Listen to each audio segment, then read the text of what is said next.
Cross-fertilizing a red and a white flower produces red flowers 25% of the time. We cross-fertilize 5 pairs of red and white flowers and produce 5 offsprings. In this tutorial, I am going to find the probability that there will be no red-flowered plants in the offspring. B, there will be at least 3 red-flowered plants in the offspring. C, there will be at most 2 red-flowered plants in the offspring. So I'll start by looking at the information that we are given. For each pair of flowers cross-fertilized, there are 2 possible outcomes. It can be a red flower or it can be a white flower, so it can be red or not red. And this experiment is repeated 5 times. So let X be the number of red flowers produced from the cross-fertilization.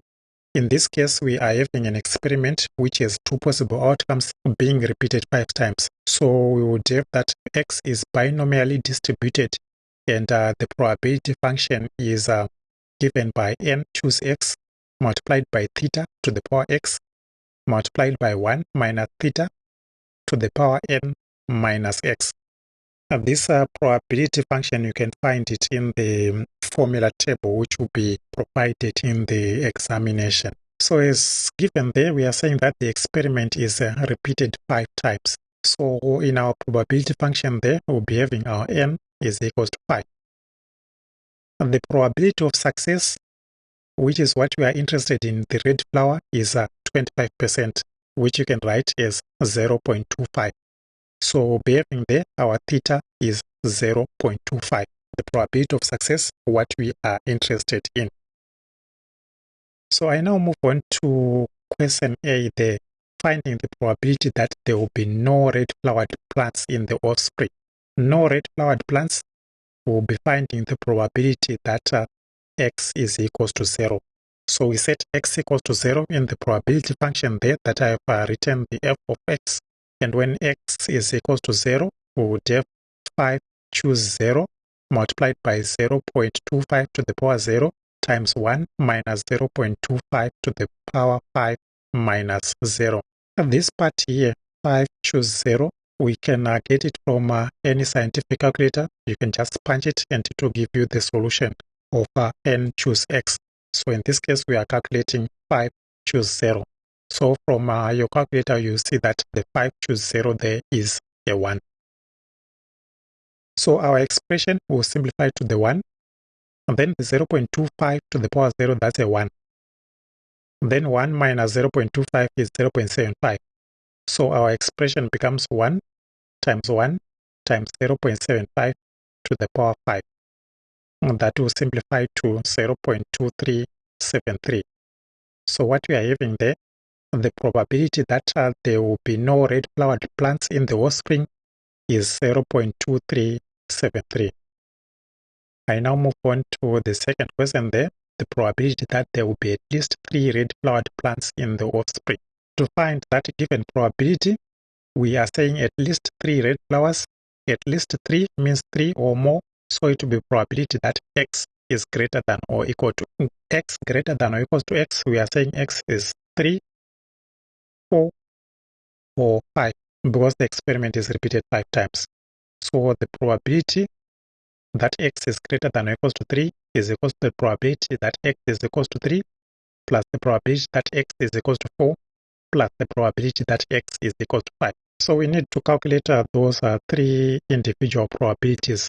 So I'll start by the probability that X equals to 3. We are substituting in the probability function there, X equals to 3, and we would have 5 choose 3 multiplied by 0.25 to the power 3 times 1 minus 0.25 to the power 5 minus 3.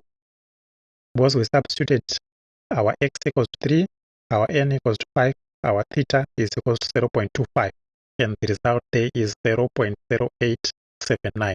For the probability that X is equals to 4, we are substituting X equals to 4 in the probability function above, and we get 5 choose 4 times 0.25 to the power 4 times 1 minus 0.25 to the power 5 minus 4, which gives us 0.0146.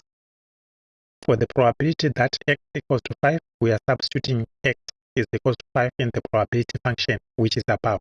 So if we substitute 5 there, we would have 5 choose 5 multiplied by 0.25 to the power 5 times 1 minus 0.25 to the power 5 minus 5. And the result that we get there is 0.0010. We now go back to calculating the probability that x is greater than or equals to 3. We are adding those individual probabilities, and we are saying that their results are those ones there. So we add 0.0879 plus 0.0146 plus 0.0010, and the result we get is 0.1035. So in this case, we are having that the probability that there will be at least 3 red flowered plants in the offspring is 0.1035. I now move on to question number C there. Probability that there will be at most 2 red flowered plants in the offspring. That probability there, at most 2, that means we are saying 2 or less. So that's the probability that x is less than or equal to 2. The probability that x is less than or equals to 2, so we are looking at probability x equals to 2, probability x equals to 1, or probability x equals to 0. So the probability x less than or equals to 2 is the probability that x is equal to 0 plus the probability that x is equal to 1 plus the probability that x is equal to 2. For the probability that x equals to 0, we already have it there. We have calculated it before, so there is no need to repeat that calculation. I will now go on to the probability that x equals to 1. For the probability x equals to 1, we substitute into the probability function which is above. We put our x equals to 1, our n equals to 5, our theta equals to 0.25. And what we get is the probability that x equals to 1 is equals to 5, choose 1, multiplied by 0.25 to the power 1, multiplied by 1 minus 0.25 to the power 5 minus 1, which gives us 0.3955. For the probability that x equals to 2, we substitute x equals to 2 into the probability function above, and we have 5 choose 2 times 0.25 to the power 2 times 1 minus 0.25 to the power 5 minus 2, which gives us 0.2637. And to get the probability that x is less than or equals to 2, we add those 3 probabilities.